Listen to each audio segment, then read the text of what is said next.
When I heard that the concept was a single shot, 8 minute,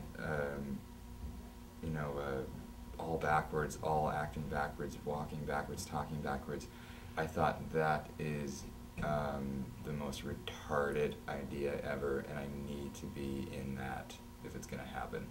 I thought it was. I didn't. I thought this is not. How do you do this within a couple week period of time? This sounds like something you would spend. It's because it's like a dance. You need months to choreograph, understand the blocking, and but I thought if anyone's gonna do this, I'm really gonna regret it if I don't get involved. I'm glad I did now. The most challenging thing that I found over the whole time, and I'm still finding it challenging because every once in a while I think about this concept, is it's one thing to move backwards, it's one thing to sort of say your dialogue backwards.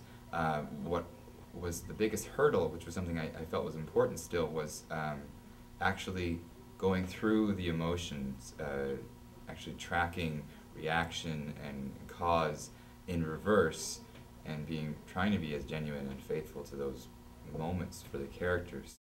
They really like it. The people that have seen it have really enjoyed it.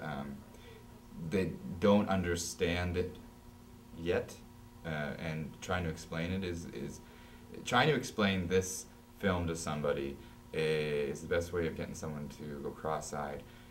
Just trying to get my cousin to understand the principle. Okay, so I acted backwards, and then they played it backwards so that it was forwards. You say, okay, so they film you backwards, and then they put it forwards, and then you're backwards? No. Yeah, so that was quite fun. That was 2 hours, and he actually got angry at me at the end. We don't talk. It's really hard. Sorry. It's okay.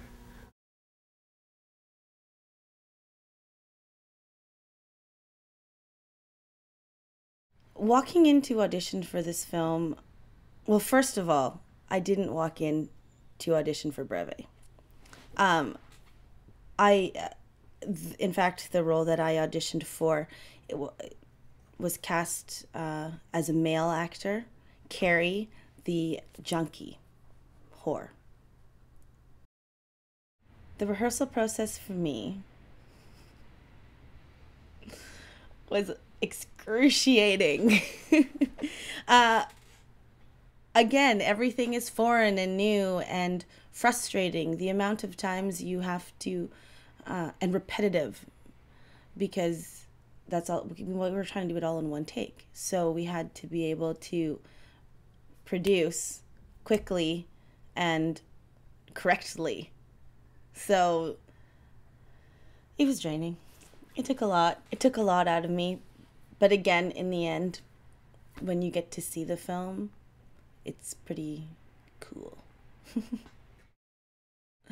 My most vivid memory of filming most definitely has to be getting busted shooting guerrilla style. And so that's all of us packing up and getting kicked off the shipyard and packing everything, all the work that we had done, prior to that point, packing it all up into our cars and seemingly driving away. I took the opportunity to run to the liquor store for some beer. But not just for me, for the whole crew, which I think was well deserved after a day of guerrilla shooting on an abandoned shipyard. Backwards. Everyone that has been involved in this process and or are aware of how this film came together all feel, I think, the same reward and excitement about the project. And seeing the final product, I think, is almost unbelievable for a lot of people. And I think being a part of it is nothing like watching it. Nothing like watching it. So it almost feels like the audience is getting cheated out of the real deal.